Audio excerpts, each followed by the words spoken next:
தனியாக போய் ஒரு குழந்தை அந்த சோத்து மலை ஏறி அந்த தண்ணி தொட்டியை எட்டி பார்த்து அதுக்குள்ளே வேணும்னே கொதிக்க முடியுமா? அந்த குழந்தை உழுந்ததாக சொல்லப்படுறதுக்கு பார்த்தீங்களா, அதில் ஒரு ஆள் உள்ளே போய் தூக்கிட்டு வர முடியாது. அப்போ விழுந்த குழந்தை அதே இடத்துல கிடந்துச்சா? இவர் உள்ளே போய் வந்து தேடினாரா? அந்த தண்ணி தொட்டிக்குள்ள கிடந்தது எப்போ பார்த்தாரு? அவங்க அம்மாவும் அவங்க அத்தையும் அந்த குழந்தைய வந்து பாசத்தை வளர அடிச்சுட்டு அழுகுற அதை பார்த்தா நமக்கு வந்து நெஞ்செல்லாம் பதறுது. தண்ணி தொட்டியில் விழுந்துருச்சுன்னு சொல்லிடலாம் அப்படின்னு வந்து ஒரு கட்டுக்கதையை உருவாக்கி ஹேமில்டா அப்படிங்கிறவரையும் முதல்வர் டொமினிக் மேரி மற்றும் வந்து டீச்சர் ஏஞ்சல் கூட வந்து நாளைக்கு பெயிலில் வந்துட முடியும். இந்த இளையோலட்சுமி என்கின்ற குழந்தை மீண்டு வர முடியுமா? ஏன் பொன்முடியாம போறாங்க? யாரு கல்வி மாவட்ட பொறுப்பு அமைச்சராக மாவட்டத்தால நாசமா போச்சு இந்த நாடு. கேட்ட கேள்வி மிகப்பெரிய கேள்வி. நானுமே கெஸ் பண்ணல. பள்ளிக்கல்வித்துறை அமைச்சர் அங்க பேருக்கு வேண்டியது. பள்ளிக்கல்வித்துறை அமைச்சர் நேரம் ஒழுங்கரிச்சு எங்க திருச்சி சென்னையில இருந்தாலும் போயிருக்கலாம். விக்கிரவாண்டிக்கு இறந்து போனது என்னுடைய தம்பி பழனிசாமியுடைய பொண்ணு, உங்க கட்சிக்காரனுடைய பொண்ணுப்பா. நீங்க போய் பார்க்க வேணாமா? என்னங்க அங்க துடிச்சிட்டு இருக்கிறா 3 லட்சம் ரூபாய் தூக்கி திருப்பி அழிஞ்சுட்டான். உங்க பணமெல்லாம் எனக்கு தேவையில்லைடா, என் குழந்தை போயிடுச்சுன்னு துடிக்கிறான்.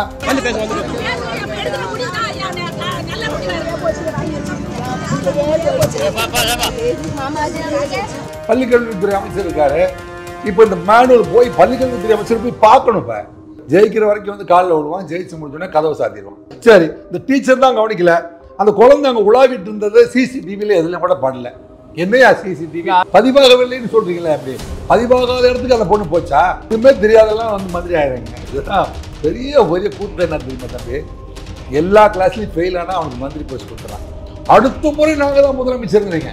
இல்லை 10 முறை நீங்களே கூட வாங்க, அதை பற்றி எனக்கு கவலை. ஆனால் ஒரு சிஸ்டம் கூட ரெடி பண்ணலையே. வர வழியிலே இறந்து விட்டதுங்கிறாங்க. ஆனால் இறந்த சடலத்தை தூக்கிட்டு போனாங்களா அல்லது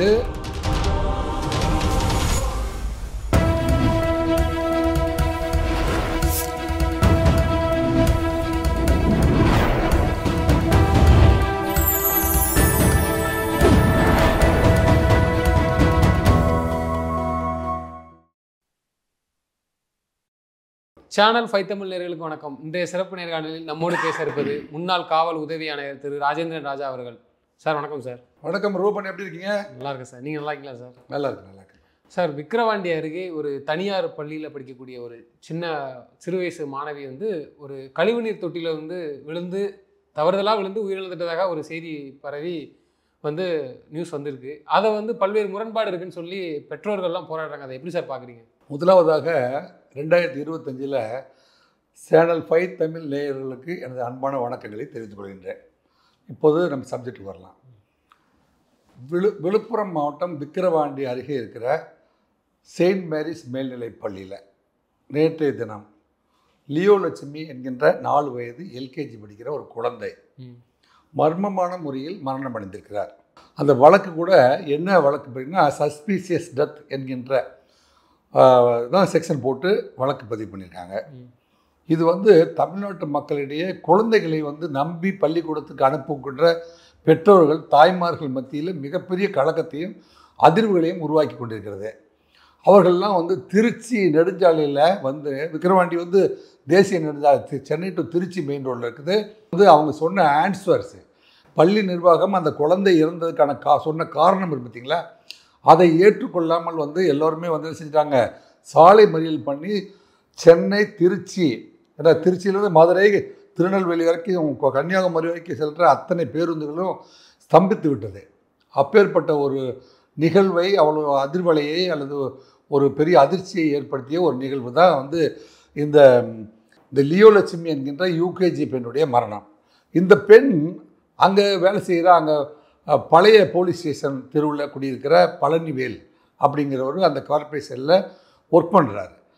அவருடைய மகளை வந்து எல்கேஜி படிக்கிறதுக்காக இந்த ஸ்கூலில் ரொம்ப நம்பிக்கையாக ஒரு நடுநிலை குடும்பத்தை சேர்ந்தவர், ஒரு மிடில் கிளாஸ் ஃபேமிலியை சேர்ந்தவர், கடின உழைப்பில் தன்னுடைய குழந்தைகளை படிக்க வைக்கணுங்கிற ஆர்வலத்தில் படிக்க வச்சுட்டுருக்கிற ஒரு குழந்தை. அவள் வந்து அந்த ஸ்கூலுக்கு போயிட்டு காலையில் வந்து காலை இடைவெளியில் எத்தனை மணிக்கு விடுவாங்க ரூபன்? காலை இடைவெளின்னா காலையில் ஒரு 9 மணிக்கு ஸ்கூலுக்கு போகணுங்களா, 10:30 11 2 பீரியடு முடிஞ்சோடனே ஒரு 11 மணிக்கு அல்லது 11:15க்கு ஒரு இடைவேளைன்னு விடுவாங்க. அந்த இடைவேளையை முடிச்சுட்டு மறுபடியும் திரும்பி ஒரு 10 நிமிஷமோ 15 நிமிஷமோ இடைவேளை விட்டுட்டு திருப்பி வருவாங்க. அப்போ ஒரு 11:30 மணிக்கு இடைவேளைக்கு வெளியில் போன குழந்தை திரும்பி அந்த ஸ்கூலில் வந்து உட்காரவில்லை. மற்ற குழந்தைகள்லாம் வந்துடுச்சு. அந்த குழந்தை வந்து லியோலட்சுமி மட்டும் வரவில்லைங்கிறது வந்து ஆசிரியர் வந்து கண்டுகொள்ளவில்லை அப்படின்னு. இப்போ இதில் பார்த்துங்க ஒரு குழப்பம் என்னென்னா, இதை வந்து பொதுமக்களுடைய பார்வைக்கே எது நியாயங்கிறது தெரியட்டும். ஏன் அவங்க வந்து சாலை மறியல் பண்ணுறாங்க, ஏன் வந்து போலீஸை ஏற்றுக்கல? அங்கே முதன்மை கல்வி அலுவலர் உடனே வந்துட்டார், ஸ்கூலில் பேசுகிறாரு, அவர் நடவடிக்கை எடுக்கிறேன்னு சொல்கிறாரு. ஆனால் மக்கள் கன்வின்ஸ் ஆகலை. ஏன் இப்படி ஒரு போராட்டம் அப்படின்னா, அந்த குழந்தை வந்து 11:30 மணிக்கு வெளியில் போச்சு பார்த்தீங்களா, அப்போ திரும்பி வந்து அந்த 11:15 போயிட்டு அந்த இடைவேளை முடிஞ்சு வரணும்ல, வரலங்கிறத வந்து நாங்கள் வந்து கவனிக்கவே இல்லை. அதன் பிறகு நாங்கள் போய் தேடி பார்க்கிற பொழுது அங்கே இருக்கிற ஒரு கழிவுநீர் தொட்டியில் விழுந்து அவர் மரணம் அடைந்திருக்கிறார் அப்படிங்கிறது தான் அந்த ஸ்கூலுடைய ஸ்டேட்மெண்ட். இதுக்கு நடுவில் என்ன செஞ்சுருக்காங்க அப்படின்னா, இந்த ஸ்கூல் விடுறதுக்கு ஒரு 2 to 3 விடுவாங்க பார்த்தீங்களா, அந்த விடுறதுக்கு முன்னாடியே வந்து பெற்றோருக்கெல்லாம் ஃபோன் பண்ணி உங்கள் குழந்தைகளெல்லாம் வந்து நாங்கள் வந்து அவசரமாக வந்து ஸ்கூலுக்கு 2-3 நாள் லீவ் விட போகிறோம், நீங்கள் குழந்தைகள்லாம் வந்து சேஃபாக கூட்டிகிட்டு போங்கன்னு மற்ற பெற்றோர்களெல்லாம் வர வச்சு குழந்தைகள் எல்லாத்தையும் வந்து டிஸ்பஸ் பண்ணுறாங்க. இப்படி ஒரு சம்பவம் நடந்தது. ஆமாம். அந்த சம்பவம் வந்து நிர்வாகத்துக்கு மட்டும் தெரிஞ்சிருச்சு. தெரிஞ்சோடனே மற்ற குழந்தைகளை வெளியில் அனுப்பணும், பீதி அடையாமல் வெளியில் அனுப்பணும்னு முடிவு எடுக்கிறாங்க. அவங்களே அதை ஆப்ரேட் பண்ணுறாங்க.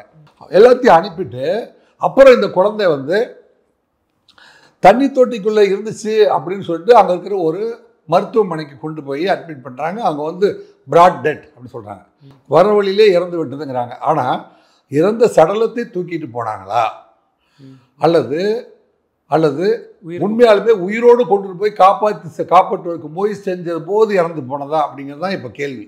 இறந்து போனதாக சொல்லப்படுகிற கழிவுநீர் தொட்டி அப்படிங்கிறத வந்து வெளிப்படையாகவே வந்து மக்கள் மத்தியில் பார்க்க முடியுது. ஊடகங்கள் அதை படம் போட்டு வெளிச்சம் போட்டு காட்டுது. அது வந்து ஒரு 6க்கு 6 இருக்கிற ஒரு கழிவுநீர் தொட்டி மூடி இருக்குது. அது சிமெண்ட்டு செங்கல் எல்லாம் போட்டு காங்கிரீட் போட்டு மூடியிருக்கு. அதில் ஒரு கார்னரில் புதிதாக உடைக்கப்பட்ட ஓட்டர். கேப்பையில் நெய் விழுதுன்னா கேப்பாருக்கு மதி அங்கே போகணும்னு சொல்லுவாங்க, அது மாதிரி இருக்குது இந்த நிலைமையெல்லாம். ஒரு பள்ளிக்கூடத்தில் ஒரு கழிவுநீர் தொட்டியில் ஒரு குழந்தை விழுந்துருச்சுன்னு நீங்கள் சொல்கிறீங்க. அந்த கழிவுநீர் தொட்டி வந்து காங்கிரீட் போட்டு மூடி இருக்கு, கம்பி காங்கிரீட் போட்டு மூடப்பட்ட ஒரு இது.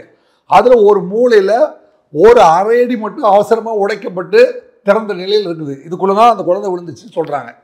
அந்த குழந்தை விழுந்ததாக சொல்லப்படுறதுக்கு பார்த்தீங்களா, அதில் ஒரு ஆள் உள்ளே போய் தூக்கிட்டு வர முடியாது. எவ்வளோ இடியட் ஆத்திரக்காரனுக்கு புத்தி மட்டும் சொல்லுவாங்க இல்லையா.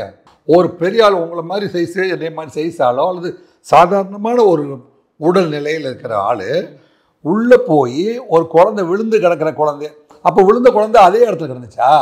இவர் உள்ளே போய் வந்து தேடினாரா? அந்த தண்ணி தொட்டிக்குள்ளே கிடந்தது எப்போ பார்த்தாரு? அப்போ உள்ளே போனது ஆள் யார்? அப்போ ஏன் வந்து அந்த தண்ணி தொட்டி புதுதாக உடந்த மாதிரி தெரியுது? ஒரு ஆள் போகிற அளவுக்கு அங்கே ஹோல் இல்லையே. இத்தனை கேள்விகளை அந்த சீன் நமக்கு காட்டுது. பெற்றோர்களும் அதுதான் சொல்கிறாங்க. பெற்றோர்கள் சொல்கிறது தான் இப்போ நம்மளா கற்பனை பண்ணுறோம். பெற்றோர்கள் கேட்குற கேள்வி என்ன அப்படின்னு இப்போ சமூகம் வந்து பார்த்துட்டு இருக்கு. விழுப்புரம் மாவட்டத்தில் ஒரு சின்ன அவங்க அம்மாவும் அவங்க அத்தையும் அந்த குழந்தைய வந்து பாசத்தை அடிச்சுட்டு அழுகுறத பார்த்தா நமக்கு வந்து நெஞ்செல்லாம் பதறுது. அந்த உடம்பை போய் பார்க்க மாட்டோம், அந்த உடம்பை நாங்கள் வாங்க மாட்டோம். அதை எப்படி மனசார நாங்கள் வாழ பிறந்தவளை எப்படி அடக்கம் பண்ண போகிறோம் அப்படின்லாம் அவங்க கேட்குற கேள்வி வந்து நெஞ்செல்லாம் பதைக்க வைக்குது. இந்த நிர்வாகத்தை பொறுத்த வரைக்கும் பார்த்திங்கன்னா தாளாளர் 3 பேரை வந்து இப்போ இமிடியேட்டாக வந்து அந்த முதன்மை கல்வி அலுவலர் வந்துட்டார். காவல் நிலையம் போகும்போது புகார் எடுத்துகிட்டு அவங்களும் வந்துட்டாங்க. அவங்க வந்து என்ன செய்யாங்க, சந்தேக மரணம் அப்படின்னா 174 செக்ஷன் படித்த கல்வியாளர்கள் வழக்கறிஞர்கள் எல்லாருக்கும் இது புரியும். 174 அப்படின்னா அசாதாரண மரணம். சாதாரணமாக மரணம் அடைஞ்சால் போடுறது 174, அசாதாரண மரணம்னா 174, சஸ்பீசியஸ்னு போடுறது. ஸோ சந்தேக மரணம் அப்படி தான் அதை வந்து பதிவு. காவல்துறையை பொறுத்த வரைக்கும் சந்தேக மரணம், துன்புறுத்திருக்காங்களா இல்லை வேறு எங்காவது இறந்து போயிட்டு அதன் பிறகு தண்ணியில் கொண்டாந்து நீங்கள் இறந்ததுக்கப்புறம் தண்ணியில் போட்டிங்கன்னு வைங்களேன், அந்த இதெல்லாம் அதெல்லாம் உள்ளே போகாது.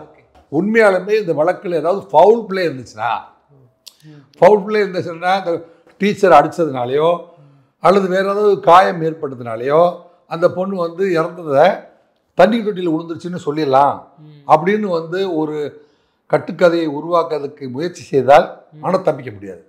இது காரணமானவர் யாரோ அவங்களை கைது செஞ்சிருவானுங்களே.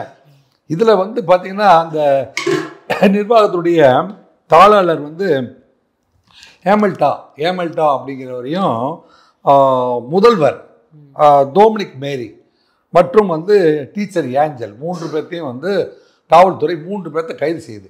அப்போ நிர்வாகத்தில் வந்து குளறுபடின்னு கைது பண்ணிச்சா, நீங்கள் தான் பொறுப்பாளருங்கிற முறையில் கைது பண்ணுறதா, இல்லை இந்த டீச்சர் ஏஞ்சல் மட்டும் வந்து இப்போ டொமினிக்கும் வந்து இப்போ ஏமல்டாவும் டொமினிக் மேரி 2 பேரும் வந்து பிபி ஹை லெவல் பிபி வந்துருச்சு, உயர் ரத்த அழுத்தம் வந்ததுனால அவங்க என்ன செய்கிறாங்க, அவங்க வந்து அங்கே மயக்கம் போடுற மாதிரி ஒரு சூழ்நிலை இருந்ததுனால அவங்கள வந்து ஹாஸ்பிட்டலில் மெடிக்கல் டெஸ்ட்டுக்கு அனுப்புனா அவங்க வந்து பிபி ரொம்ப ஹையாக இருக்குது, அதனால் அவங்கள கொண்டு போய் ஹாஸ்பிட்டலில் சேர்த்துருக்காங்க. இந்த டீச்சரை மட்டும் வந்து கடலூரில் ஆஜர்படுத்தி அங்கே கடலூர் மத்திய சிறையில் வந்து 15 நாள் நீதிமன்ற காவலுக்கு உட்படுத்தப்பட்டிருக்கிறார். அப்போ ஏஞ்சல் வந்து அந்த கிளாஸ் டீச்சராக இருந்தால் 11:30 மணிக்கு அந்த குழந்தை வெளியில் போன குழந்தைன்னு வைங்களேன். ஒரு எல்கேஜி யூகேஜி படிக்கிற நீங்களே சொல்லுங்கள் ரோமன், ஒரு எல்கேஜி யூகேஜி படிக்கிறவங்க 19 பேர் ஒரு கிளாஸில் இருக்காங்க. பாத்ரூம் போயிட்டு திருப்பி வரும்போது 18 பேர் தான் இருக்காங்க. இதை கவுண்ட் பண்ணுறதுக்கு ஆள் இருக்கணுமா இல்லையா? குழந்தைங்க பொறுப்புள்ள எல்கேஜி யூகேஜினா இல்லைங்க, லோயர் கிண்டர் கார்டன் என்ன, குழந்தைகளுடைய தோட்டம், குழந்தைகளின் சிறு வயது குழந்தைகளின் தோட்டம் அப்படின்னு பேர் இருக்கு. அது கார்டன் மெயின்டைன் பண்ணுற மாதிரி. அதுக்கு அதனால தான் வந்து ஆங்கிலேயர் அதுக்கு பேர் படிச்சுக்காமாங்க, லோயர் கிண்டர் கார்டன், குழந்தைகள் வசிக்கும் ஒரு தோட்டம். இந்த 2 பேருமே வந்து கண்ணில் இமை போல் காக்கணும் அந்த டீச்சருங்க. அப்படி ட்ரைனிங்கே அவங்களுக்கு அப்படி தான் கொடுக்கப்படுது. அவனை வந்து என்ன மாதிரியான கேர் எடுக்கணும் அப்படிங்கிற பயிற்சியெல்லாம் அவங்களுக்கு உளவியல் ரீதியாக கொடுக்கப்படுது. அப்படி இருந்தோம் இந்த குழந்தை வந்து நீங்கள் இடைவேளைக்கு வெளியே போனவோ வரல அப்படின்னா உடனடியாக வந்து அதை தேடுதல் பணி அல்லது தலைமைக்கு சொல்லி தலைமை வந்து காம்பஸ்குள்ளே தேட ஆரம்பிச்சிருக்கிறோமா இல்லையா? குழந்தைங்கிறது வந்து ஒரு உயிருங்க, அது ஒரு உயிர், பொறுப்புள்ள ஒரு விஷயம். அந்த உயிரவே வந்து உங்கள்கிட்ட ஒப்படைக்கிறதா அர்த்தம். ஆசிரியர் பணி அப்படிங்கிறது வந்து ஒரு பொறுப்புமிக்க பணி. இன்னைக்கு வந்து டீச்சர் ஏஞ்சல் வந்து 15 நாட்கள் நீதிமன்ற காவலில் உள்ளே வச்சுருக்காங்க. இப்போ இந்த சரி, டீச்சர் ஏஞ்சல் கூட வந்து நாளைக்கு பெயிலில் வந்துட முடியும். இந்த லியோலட்சுமி என்கின்ற குழந்தை மீண்டு வர முடியுமா? போன உயிர் திரும்பி வருமா? மக்கள் வந்து காவல்துறையும் தாண்டி கல்வித்துறையும் தாண்டி ரோட்டில் வந்து போராட ஆரம்பிச்சிடுறாங்க. யாரையும் வந்து தூங்க வைக்கவே முடியாது. எனவே வந்து நடந்த உண்மையை வந்து தெரிவித்து இப்படி தான் நடந்துச்சு, இப்படி எதிர்பாராமல் நடந்துச்சுங்கிறத சொல்லி ஆஜர்படுத்தாமல் காவல்துறையும் விட போவதில்லை. தமிழக முதல்வருக்கு இந்த தகவல் வருது. உடனடியாக வந்து அந்த குழந்தை இறந்ததற்கு நான் வந்து எனக்கு மிகவும் வருத்தமாக இருக்கிறது, நான் வருத்தப்படுகிறேன், ஆழ்ந்த இரங்கலை தெரிவித்துக் கொள்கிறேன் சொல்லிட்டு உடனே அந்த குடும்பத்துக்கு 3 லட்சம் ரூபாய் பணத்தை கொடுத்து அனுப்புகிறாரு. அந்த பணத்தை நீங்கள் ஊடகத்தில் பார்த்தீங்களா இல்லையா? ஏன்னா நீங்கள் சொல்லுங்கள், யார் கொடுத்தா? எந்த மினிஸ்டர்? அமைச்சர் பொன்முடி அவர்கள் வந்து கொடுக்குறாங்க. உடனே அதை வந்து அவங்க போகும்போது தட்டி தூக்கி எறிகிறாங்க அந்த அம்மா பெற்றவங்க. இந்த 3 லட்ச ரூபாய் எனக்கு எதுக்குன்னு தட்டி தூக்கி ஒரு பொன்முடி மந்திரி வந்து கொடுத்த பணத்தை அந்த அம்மா வந்து தூக்கி எறிவதை நீங்கள் ஊடகத்தில் பார்க்குறோமா இல்லையா? ஸோ இந்த 3 லட்சமோ 5 லட்சமோ கொடுத்ததுனால போன உயிர் திரும்பி வருமா? விழுப்புரத்தில் யார் செத்தாலும் பணம் கொடுத்தே சரி பண்ணிடலான்னு பொன்முடியும் அவங்க முதலமைச்சர்லாம் நினைத்து கொண்டிருப்பது நியாயம் இல்லை. புரியுதா உங்களுக்கு?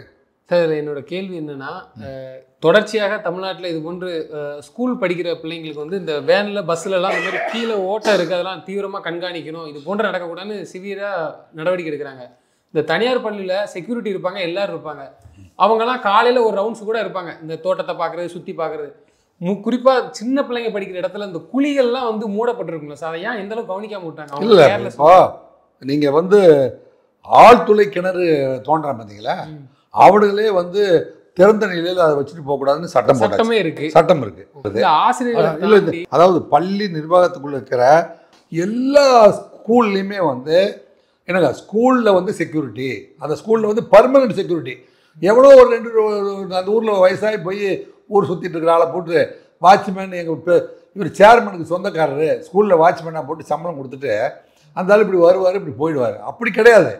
ஒரு ஸ்கூல் அப்படின்னா அங்கே வந்து 4 வாட்ச்மேன் இருக்கணும், அங்கே அந்த ஸ்கூல் வளாகத்துக்குள்ளே எந்த விதமான கிணறு இந்த மாதிரி ஆபத்தான பொருட்கள்லாம் இருக்கக்கூடாதுங்கிறத ரெஸ்பான்சிபிலிட்டி ஃபிக்ஸ் பண்ணணும். மறைவிடத்துக்கு போனால் கூட வந்து அவங்களுக்கு பாதுகாப்பு இருக்கணும். அந்த கேம்பஸ் வந்து அந்த குழந்தைங்களுக்கு சொந்தமானது, அடுத்தவன் நுழையிறதை தடுக்கணும் அப்படிங்கிறதுக்கெலாம் வந்து தான் நான் சொன்னேன். ஸ்கூல் லெவல் செக்யூரிட்டி, ஹைஸ்கூல் லெவலில், அதே மாதிரி காலேஜ் அத்தனையிலையும் வந்து செக்யூரிட்டி பர்மனெண்ட் ஸ்டாஃப் கிரியேட் பண்ணணும், பர்மனெண்ட் ஃபோர்ஸு. அந்த ஸ்கூல் நடத்தணும் அப்படின்னா ஒரு 300, அதாவது 360 பேர்லேருந்து 4000 பேர் படிக்கிறாங்க. 4000 பேருக்கு ஒரு மேனுவல் ஃபோர்ஸு. அது கொதித்து எழுகிற பொழுது யாராவது இப்போ இவங்க எல்லாம் ரோட்டுக்கு வந்தாங்களா இல்லையா? வந்தாங்களா இல்லையா? சரி, இந்த டீச்சர் தான் கவனிக்கல, அந்த குழந்தை அங்கே உலாவிட்டு இருந்தது சிசிடிவியில் எதுலையும் கூட படல. என்னையா சிசிடிவி, என்ன விளக்கெண்ணைக்கு இல்லை? சிசிடிவிங்கிறது வந்து இந்த குழந்தைங்க எங்காவது போச்சுன்னா அங்கே ஹெட் மாஸ்டர் ரூமில் கனெக்ட் பண்ணி உட்காந்துட்டு குழந்தைங்க எங்காவது போகுது, தனியாக போகுதுன்னா அதை கண்காணிக்கிறதுக்கு தான் இல்லையா ரோமன்? நம்ம சொல்கிறது புரிஞ்சுக்கிறியா இல்லையா? நிச்சயமா சார். இப்போ எப்படின்னா அந்த சிசிடிவியை வந்து ஹெட் மாஸ்டர் ரூமுக்கு பக்கத்தில் அசிஸ்டன்ட் ஹெட் மாஸ்டரோ அல்லது இந்த வாட்ச்மேன் செக்யூரிட்டியோ அவர்த்த உட்காந்து சிசிடிவியை வந்து 5 போர்ஷனாக பார்த்து என்ட்ரன்ஸ்லேருந்து யார் வராங்க, கழிவறை பக்கம் போயிட்டு யார் திரும்பி வராங்க, எல்லாரும் திரும்பி வந்துட்டாங்களா, நடுவில் வந்து இடைப்பட்ட நேரத்தில் யாராவது ஸ்டக் ஆகிட்டாங்களான்னு கண்காணிக்கிறது தான் அந்த சிசிடிவி போடுறது. அந்த சிசிடிவியில் அந்த குழந்தை போய் ஸ்டக் ஆனதை வந்து பதிவே ஆகலைன்னா சந்தேகம் வருமா வராத? ஆனால் காவல்துறை தரப்புலேருந்து சிசிடிவி வந்து நாங்கள் பார்த்துட்டோம் அப்படின்னு. இப்போ சிசிடிவியை நம்ம பார்த்தோம்ல, இப்போ பார்த்தோமா இல்லையா கொஞ்ச நேரத்துக்கு முன்னாடி? சிசிடிவி பதிவுகளை எல்லாத்தையும் எந்த இடத்துலையும் வந்து பதிவாகவில்லைன்னு சொல்கிறீங்களே, அப்படி பதிவாகாத இடத்துக்கு அந்த பொண்ணு போச்சா? அது எப்படி வந்து அந்த நீ அந்த பார்த்தீங்களா இல்லையா? அந்த தண்ணி தொட்டி, அந்த தண்ணி தொட்டி புதுசாக உடைக்கப்பட்ட தண்ணி தொட்டியாக இருக்குது, மற்ற இடம்லாம் காங்கிரீட்டாக இருக்குது. எப்படி வந்து அந்த மேன் ஹோல் வந்து அந்த குழந்தை கூட உள்ளே போகிற அளவுக்கு கூட அந்த ஓட்டை இல்லையே. அப்போ குழந்தை வந்து தண்ணி தொட்டிக்குள்ளே விழுந்துருச்சுன்னு சொல்ல வர்றாங்களா, இல்லை தண்ணி தொட்டியில் விழுந்ததுக்கான சரியான காரணமாக இருக்குதுங்கிறத காவல்துறை சொல்லியாக வேண்டியிருக்கு. எப்படியா இருந்தாலும் அது அரசினுடைய பொறுப்பாக வந்து நிற்குதா இல்லையா? ஆக அரசு வந்து இந்த பொறுப்பெல்லாம் வந்து ஒவ்வொன்றுக்கும் உட்காந்து முதலமைச்சரும் கல்வி அமைச்சரும் பதில் சொல்லிட்டு இருக்கிறத விட இதெல்லாம் வந்து ஒரு எஸ்ஓபி ஸ்டாண்டர்ட் ஆப்ரேட் ஒன்றுமே தெரியாதெல்லாம் வந்து மந்திரி ஆகிறாங்க. இதுதான் பெரிய பெரிய கூத்து. என்ன தெரியுமா தம்பி? எல்லா கிளாஸ்லேயும் ஃபெயில் ஆனால் அவனுக்கு மந்திரி போஸ்ட் கொடுத்துறான். அவன் வந்து என்ன தெரியுமா தெரிஞ்சிருக்கணும், யார் வீட்லேயாவது ரைடு போவான், எல்லா ஆளுங்க இந்த லஞ்சம் வாங்குற ஊழல் வாங்குறவன் எத்தனை பேர் வீட்டுக்கு ரைடு போவான், அவங்க கட்சிக்காரன் சொல்லுவான். அவர் வீட்டில் ரைடு போய் கொண்டிருக்கிறத காலையில் பார்த்த நியூஸு, அவர் சட்டப்படி எதிர்கொள்வார் அப்படிமா. சட்டப்படியாக எங்கள் அண்ணன் இதுக்கெல்லாம் அடங்கும். இது மாதிரி 100 ரைடு பார்த்துருக்குறோம். அப்போ 10 ரைடு வந்தாலும் 20 ரைடு வந்தாலும் நீ உங்கள்கிட்ட லஞ்ச பணத்தை பிடித்தாலும் உங்கள் மீது வழக்கு பதிவு பண்ணாலும் அதையெல்லாம் பார்க்க வேண்டிய இடத்துல நாங்கள் அப்படி பார்த்து இப்படி வெளியில் வந்துடுறோம். அவனுக்கு தான் வந்து அந்த மாதிரியான குற்றப்பின்னணி இருக்கிறவங்களுக்கு தான் வந்து எம்எல்ஏ சீட்டு, மந்திரி சீட்டு, இப்படி வந்து அரசியலே வந்து குப்பையாக்கி வச்சுருக்கீங்க. நான் சொல்கிறேன், ஸ்கூல் லெவலில் கம்பல்சரியாக வந்து வாட்ச்மேன் அப்படிங்கிற செக்யூரிட்டி கண்டிப்பாக அந்த காலத்தில் வந்து இருந்துச்சு. இப்போ நீங்கள் போட மாட்டீங்க. அப்புறம் வந்து கல்லூரி லெவலில் ஒவ்வொரு காலேஜிலும் பர்மனெண்ட்டாக வந்து செக்யூரிட்டி. அப்புறம் சேகர் பாபு என்ன செய்யணும் அப்படின்னா ஸ்ரீரங்கம் கோயிலில் பர்மனெண்ட் செக்யூரிட்டி. எவனோ அடியாள் மாதிரி வந்து கலர் சட்டையை போட்டு ஒரு பேட்ச் போட்டு நிற்கிறான், அவன் வந்து நம்மளை பிடிச்சி தள்ளுறான். ஸ்ரீரங்கம் கோயிலுக்கு போனேன், மக்கள்லாம் வந்து இதார இருந்தாலும் ஒருத்தர் வந்து தள்ளிட்டு இருக்காங்க. அடுத்த முறை நாங்கள் தான் முதலமைச்சருங்கிறீங்க, இல்லை 10 முறை நீங்களே கூட வாங்க, அதை பற்றி எனக்கு கவலை. ஆனால் ஒரு சிஸ்டம் கூட ரெடி பண்ணலையே. ஏதாவது ஒரு சிஸ்டத்தை ஒழுங்காக ரெடி பண்ணி வச்சுருக்கீங்களா? அவர் உயர்கல்வித்துறை அமைச்சர், பள்ளிக்கல்வித்துறை அமைச்சர் இருக்காரு. இப்போ இந்த மேனுவல் போய் பள்ளிக்கல்வித்துறை அமைச்சர் போய் பார்க்கணும். இப்போ ஜெயிக்கிற வரைக்கும் வந்து காலில் விடுவான், ஜெயிச்சு முடிச்சோடனே கதவை சாத்திடுவான். இப்படி ஒரு சிஸ்டம் தானே பிரிவேல் ஆகிட்டு இருக்கு மக்களுக்கான. இப்போ இந்நேரம் வந்து கல்வி அமைச்சர் இப்போ ஏன் பொன்முடியாம போறாங்க? யார் கல்வி மாவட்ட பொறுப்பு அமைச்சராக இந்த மாவட்டத்தால தான் நாசமா போச்சு இந்த நாடு. எந்தெந்த மாவட்டத்துல எவன் வந்து மிகப்பெரிய அநீதியா இருக்கானோ, அநீதி பண்ணா அவனுக்கெல்லாம் மாவட்ட செயலாளர் கொடுத்து கேட்ட கேள்வி மிகப்பெரிய கேள்வி. இது நானுமே கெஸ் பண்ணல. பள்ளிக்கல்வித்துறை அமைச்சர் அங்க பேருக்கு வேண்டியது. பள்ளிக்கல்வித்துறை அமைச்சர் நேரம் ஒழுங்கடிச்சு எங்க திருச்சி, சென்னையில இருந்தாலும் போயிருக்கலாம், விற்கிற வண்டிக்கு திருச்சியில இருந்தாலும் வந்துருக்கலாம்ல. உங்க ஊர் இங்கே தான், திருச்சி தானே நீங்க? பள்ளிக்கல்வித்துறை அமைச்சர் போய் இந்த ஓட்டை சரியான ஓட்டை தானு உடனே ப்ரூவ் பண்ணுங்க. அப்புறம் போராட்டம் வளர்ந்து அப்புறம் தாய்மார்கள்லாம் ரோட்டை மறித்து ஊரெல்லாம் தெரிஞ்சு எல்லா டிவிக்காரனும் போனதுக்கப்புறம் அப்புறம் மந்திரி போகிறதா? இல்லை, அந்த அமைச்சர் எப்பவுமே ஆக்டிவாக தானே இருப்பாங்க. இல்லை அன்பில் பொய்யாமொழி இல்லை, அவர் வந்து இப்போ அவர் மேலே எனக்கு ஒரு நல்ல அன்பு மரியாதை உண்டு. எல்லா ஸ்கூலுக்கும் ரெவியூலாம் போகிறாரு. இன்னும் இந்த நிகழ்ச்சியெல்லாம் போய் பார்த்து இல்லை என்னென்ன ஃப்ளா இருந்துச்சு, வந்து சிசிடிவி ஏன் ஒர்க் பண்ணல, இந்த குழந்தை 11:30 மணிக்கு வந்து பாத்ரூம் போச்சுன்னா திரும்பி வர வரைக்கும் யாருடைய பொறுப்பு? தனியார் பள்ளிங்கிறனால போலையோ? இல்லை தனியார் பள்ளினா இப்போ கவர்மெண்ட் எய்டு இல்லாமல் எந்த ஸ்கூலுமே நடக்காதுங்க. அரசு கவர்மெண்ட் எய்டு தான் அதெல்லாம். என்னங்க தனியார் பள்ளிகள் அத்தனையுமே வந்து அரசாங்கம் சூப்பர்வைசர் பொறுப்பில் தான் இருக்குது. என்னங்க இதிலே சிலபஸ் நம்ம தான் கொடுக்குறோம், புத்தகம் நம்ம தான் கொடுக்குறோம், கவர்மெண்ட் எய்டு கொடுக்குது, இத்தனையும் கொடுக்குறதுனால பள்ளிக்கல்வி அப்படின்னு தான் அதை எடுத்துக்கணும். பள்ளிக்கல்வின்னு எடுத்துக்குது. இறந்து போனது என்னுடைய தம்பி பழனிசாமியுடைய பொண்ணு, உங்கள் கட்சிக்காரனுடைய பொண்ணுப்பா. நீங்கள் போய் பார்க்க வேணாமா? என்னங்க அங்கே துடிச்சிட்டு இருக்கிறா, 3 லட்ச ரூபாய் தூக்கி திருப்பி அழிஞ்சிட்டான். உங்கள் பணமெல்லாம் எனக்கு தேவையில்லைடா, என் குழந்தை போயிடுச்சுன்னு துடிக்கிறான். என்னங்க ஒரு பள்ளிக்கூடத்துக்குள்ள நடந்திருக்குது, கல்லூரியில் நடந்துச்சு. கோவிசெல்வியன் போனாரா இல்லையா? அமைச்சர் கோவிசெல்வியன் போனாரா இல்லையா? அது மாதிரி வந்து பள்ளிக்கல்வியில் எந்த ஒரு குழந்தை இருந்தாலும் அதுக்கு தானே மந்திரி பதவி கொடுக்குது. போயிட்டு அந்த ஏன் சிசிடிவியில் பதிவாகலை? 1 2 அந்த ஹோல் வந்து இன்னைக்கு போட்டதா இல்லை ஏற்கனவே வந்து பழைய ஹோலா? எதுக்கு அந்த ஹோல் வந்து ஓப்பனாக இருந்துச்சு? குழந்தைங்க வந்து நடமாட இடத்துல அந்த ஓட்டை ஏன் திறந்த நிலையில் இருந்துச்சு? அதுக்கு யார் பொறுப்பு? என்னங்க அந்த ஹோல் போட்டது நம்ம டீச்சர் ஏஞ்சல் தான் அந்த ஹோல் போட்டாங்களா? டீச்சரை ஏன் அரெஸ்ட் பண்ணீங்க? டீச்சர் அரெஸ்ட் பண்ணியிருந்தா டீச்சர் மிஸ்பிளே பண்ணிடணும். அல்லது ஹோல் போட்டவன் அடைக்காமல் இருந்தால் ஹோல் போட்டவன் யார்? அவனை அக்யூஸாக சேர்க்கணுமா இல்லையா? சேர்க்கணுமா இல்லையா? ரூபன் நீங்க சொல்லுங்க, மனசாட்சியோட பேசுங்கப்பா. சேர்க்கணும் சார். நீங்க பேசுறது எனக்கு ஆச்சரியமா இருக்கு சார். இவ்வளவு விஷயம் இருக்கு அப்படிங்கிறது வந்து ஆமாப்பா. இப்போ வந்து இந்த ஹோல் போட்டவன் அது வந்து குழந்தைங்க வந்து எல்கேஜி யூகேஜி இருக்கிற ஸ்கூல்னு தெரியுது. டீச்சர் நிறைய இப்போ டெய்லி ப்ரேயர் நடத்துறாங்க தெரியுது. அதை கண்காணிக்காம இருந்த வாட்ச்மேனுக்கு பொறுப்பு தானே போகுது. அந்த வாட்ச்மேனு அந்த ஹோல் போட்டுட்டு அதை வந்து மூடாமல் போனவன் இந்த தண்ணி தொட்டி மேலே அது வந்து உயரமாக இருக்குது சவுறு, அதில் ஏறி குதிக்கணும் அந்த குழந்தை. அந்த குழந்தை அது மேலே ஏன் ஏறிச்சு? தனிமையாக போய் அந்த குழந்தை அந்த இதில் ஏற முடியுமா? அதான் அந்த கேள்வி. தனியாக போய் ஒரு குழந்தை அந்த சவுத்து மேலே ஏறி அந்த தண்ணி தொட்டியை எட்டி பார்த்து அதுக்குள்ள வேணும்னே கொதிக்க முடியுமா? இந்த கேள்வி வேண்டிய அவசியம் என்ன இருக்கு? இந்த கேள்வி தான் நான் கேட்கணும்னு நினைச்சேன். இன்ட்ரோல் இதுல பொண்ணு அதுல வந்து எனக்கு தெரிஞ்சு சின்ன குழந்தைங்க குரூப்பா தானே போவாங்க, 1 by 1 போறாங்க. நான் பார்த்து அத்தனை பள்ளிக்கூடத்துலயும் வந்து எல்லாரும் வந்து வரிசையா நில்லுங்க, ஒரு முதுகுல ஒரு கை வைத்துக் கொள்ளுங்கள், எல்லாம் பாத்ரூமுக்கு நேராக போங்க. அங்கே போயிட்டு எல்லாரும் என்ன செய்யுங்க, பாத்ரூம் போயிட்டு வந்துட்டீங்களா, எல்லாரும் வந்து அவங்க முதுகுல ஒருத்தர் கை வச்சுங்க, 31 பேர் வரிசையாக லெஃப்ட் ரைட் சொல்லிட்டே போங்க. அவங்க கிளாஸ் இதுதானே எல்கேஜியோடைய ரூலு. அப்புறம் எப்படி இந்த குழந்தை தனியாக போனேன்? யார் பொறுப்பு அதுக்கு? ஒருவேளை வந்து ஏஞ்சல் டீச்சர் தான் பொறுப்பு அப்படின்னா சரி ரைட்டு, ஏஞ்சல் டீச்சர் கண்டுக்காமல் விட்டாங்க. இந்த பொண்ணு பாத்ரூமுக்கு போகிறத விட்டுவிட்டு கழிவுநீர் தொட்டி பக்கம் ஏன் போனா? சவுத்து மேலே ஏன் ஏறினா? அந்த ஹோல்குள்ளே எப்படி விழுந்தா? அதை பார்த்தவர் யார்? என்னங்க யார் இறங்கி தூக்குனா? என்ன நிலைமையில் இருந்தது? இன்னும் வந்து அந்த ஹோல் போட்டவன் யார்? என்னங்க குழந்தைய வந்து தூக்குனவன் யார்? இவங்களெல்லாம் வந்து தீர விசாரித்து இதுக்கான வந்து முடிவை தெரிவிக்க வேண்டிய மிகப்பெரிய பொறுப்பு தமிழக அரசுக்கு இருக்கிறது. எனவே வந்து உங்கள் பகுதியில் தமிழக கல்வித்துறை அமைச்சர் வந்து அரசு வந்து மெத்தன போக்கா இல்லை என்பதையும் உண்மை குற்றவாளியை வந்து கண்டுபிடித்து விட்டோம் என்று சொல்ல வேண்டியது அரசுடைய கடமை. இல்லைன்னா வந்து பொதுமக்களுடைய கொதிப்பு அங்கே அடங்க போவதில்லை. எனவே பொதுமக்களுடைய நிலையை அறிந்து நீங்கள் செயல்பட வேண்டும் என்று கோரிக்கையை சமர்ப்பித்து முடிக்கிறேன். அன்பு வணக்கம். நிச்சயமா சார். தொடர்ந்து தங்களது கருத்துக்களை பயந்தமைக்கு நன்றி.